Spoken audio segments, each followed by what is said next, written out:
Magic Detective, starring the world's greatest magician, Blackstone. He tells you the inside story of the organ murder. And right after the story, Blackstone will explain tricks that you yourself can perform. Reveal the guarded secrets of the world's greatest living magician.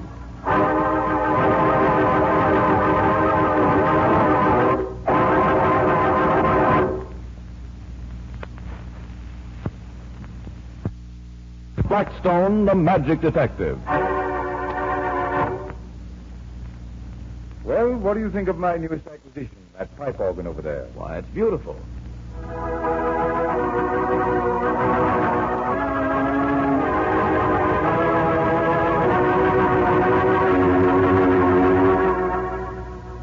Gee, I didn't know you played the organ, Blackstone. Oh, he can do anything, that guy. Hey, that really is a beautiful instrument. But what's it doing in a magic studio? You know, everything in this room has something to do with magic, and somehow the organ seems out of place. Well, the organ isn't magical, really, but there was a time when some people thought it was. What do you mean? Sounds like a story. It is. Quite a story. Tell him about it. Well, Helen Trask was a friend of Rhoda's, and when her husband was shot, she asked me if there was anything I could do. You've got to help me, Mr. Blackstone. You've got to. Helen, dear, don't get so upset. Of course Mr. Blackstone will help you. That's why he's here. Tell me exactly what happened, Mrs. Trask, on the day your husband was murdered. I was sitting right here in this room, waiting for Wesley. He had called and said he wanted to speak to me about something very important. The door opened, and I heard him say, That will be all, Annie. I want to speak to Mrs. Trask alone. Very good, sir. "What is it, Wesley? You said you wanted to speak to me?" Helen, I want those securities of your father's. I need them. "You mean Unless I can raise $50,000 by tomorrow, Trask and Company will go under. go under? Why, that's impossible." Will you give me those securities? Why, I'll have to know more about it, of course, but what happened, Wesley? I thought that companies like yours were booming in wartime. You don't need to know anything, Helen. I want those securities. Wesley, you haven't done anything dishonest again, have you? I mean, Trask and Company's always been secure, except for that one time years ago. You haven't been gambling with company funds again. I want those securities, Helen. I won't stand here arguing about them. I'll give you those securities if and when I decide it's the right thing to do, and not before. Now listen, Helen. If you hold out on me now, you'll go down with me. I'll see that your name is blackened along with mine. I tell you, I won't be threatened. I'll kill you first. I shouldn't have lost my temper. I can see that now. But the money he was asking for was the last I had. Once before, I gave him enough to save him and his company. He never was honest. It wasn't in him. And yet, this time You wanted to make sure that this would be the last time. I had to make sure. If I gave him the securities, I'd have nothing else. Nothing left of my own. Oh, I wouldn't have cared if I thought that this would have been the end, but I wasn't sure. I couldn't be. What happened next? When I left Wesley, I'd gone into that little room over there. I was walking up and down, trying to make up my mind, when I heard him go over to the organ.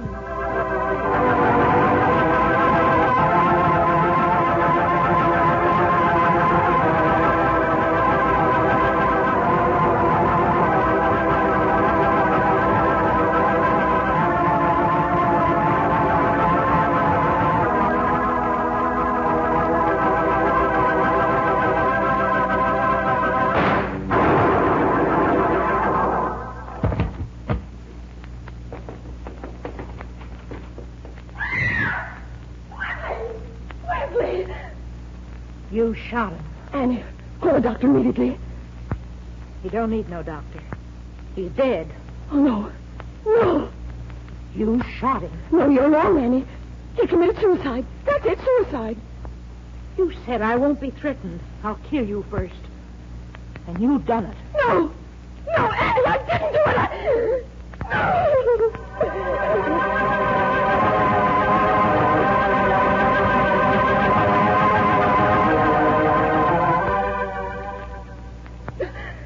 I didn't kill Wesley, Mr. Blackstone. I swear it. But the police... Did they think that you did it? I don't know what they think, really. They've asked me not to leave the house. May I look around this room, Mrs. Trask? Why, certainly, Mr. Blackstone. Had your husband ever contemplated suicide that you know of, Mrs. Trask? Why, no, never. He wasn't the type of person who would do that. He had a fear of pain of any kind that amounted almost to a phobia. I can remember once years ago when he cut his finger. It was just a little cut, really, but from the way he carried on, you'd think he'd cut his hand off. Then suicide is out. Enemies? Well, I don't know. He must have, though. He always was a very definite sort of person, and, well, as I told you, he wasn't always too honest in his business dealings. May I talk with Annie, the maid, for a few minutes? Certainly, I'll get her. Blackstone, you don't think she did it, do you? Annie? No, Helen Trask. She couldn't have, Blackstone. I know it just as well as I know my name is Rhoda Brent. You sent for me, sir? Yes, Annie. You discovered the body, didn't you? Well, in a manner of speaking, yes. I was the first person to see him dead. Except Mrs. Trask, of course. You seem pretty sure that Mrs. Trask killed her husband. Why? There wasn't nobody else who could have done it. Nobody came here all day except a guy to tune the organ. Did you That's know all. the tuner? Had he been here before? No, sir. The regular man was sick, he said, so this guy came instead. But he left at least an hour before Mr. Trask came home. I see. Well, thank you very much, Annie. Very welcome, I'm sure. If there's anything more I can do to No, help- nothing, thank you. Oh, why don't the police do something? She shot that man. She shot him in cold blood while he was sitting playing on that organ. She just came up and shot the poor man. Well, goodbye, sir. Well, Mrs. Trask is a charming woman, Rhoda, but her maid doesn't think so. She seems to think she's a first cousin to Borgia. Well, what are you going to do now? I'm going to check up on the organ.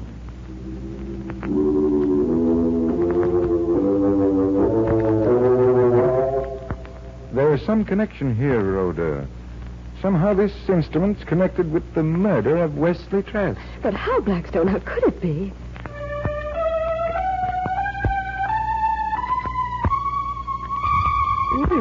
Maybe the organ tuner was in here yesterday, but he certainly didn't do a good job. That note is flatter than a flounder. I have it. Rhoda, I know who killed Trask, and I know how it was done. Call the police and have them arrest...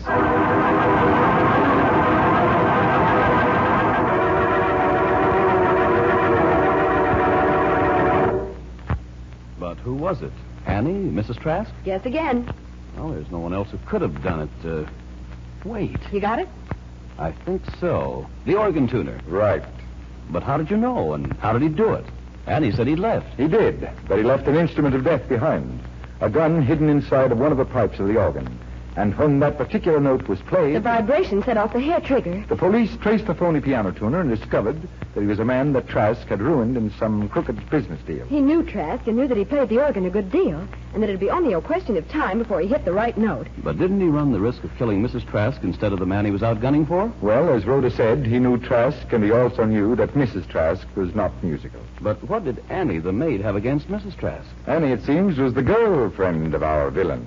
Well, Blackstone, so you solved another crime. But this one not with magic. On the contrary, You mean that magic did enter into it?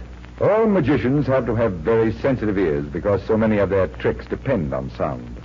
If Rhoda and I hadn't learned to pick up the accurate pitch of a scale, I never would have found the gun or even noticed that the organ was not in tune. And so there was another case solved, thanks to magic. Well, Blackstone, have you a trick for us today? Well, now, let me see. Do that new one you were starting to tell me about this morning. Oh, all right. What's this trick based on, Blackstone? Vibrations. Just as the gun that shot Trask was motivated by vibrations. Well, that sounds like real magic. Oh, it is. Rhoda, hand me that bottle of beverage. Okay. Thank you. And that glass. That's right. Now, pour me a drink, will you? Now, I will take this ordinary table fork. Watch closely, you two. When I pluck the prongs of the fork, then I place my fingers above the glass and draw the vibration right from it. The fork. And here's the glass. Why, the sound is coming right from the glass. And now the sound will come right from the bottle. Say, that sound certainly is coming from the bottle. You're drawing it out with your fingertips. That's right. Oh, here, let me try it, Blackstone. It looks easy enough. It is easy. When you know how, go ahead. I pluck the prongs of the fork like this. Now hold your fingertips over the glass. There. Well, nothing happened. I don't get any vibrations at all. Perhaps you're just not in tune. Why don't you try it? Well, I'd like to. Now, give me the fork, Rhoda. Here it is. Well, I pluck the prongs and hold hold my fingers over the glass. Doesn't work for me either. Well, let me try it again, huh? Go right ahead. We'll be back in a minute to help you improve your vibration.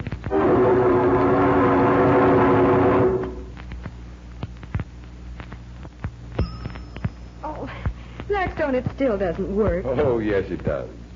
Just let me have that fork, Rhoda. Now.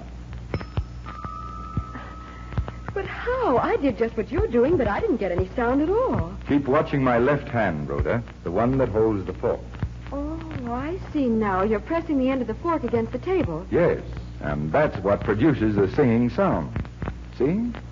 Now the fork handle against the table.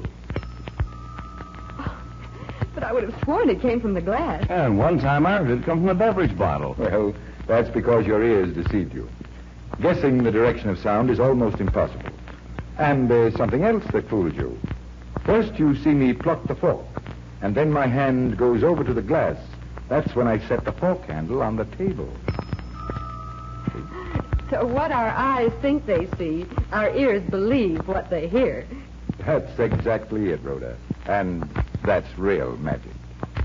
I hope you enjoyed that trick, ladies and gentlemen. And now, until next time, this is Blackstone wishing you good magic and goodbye.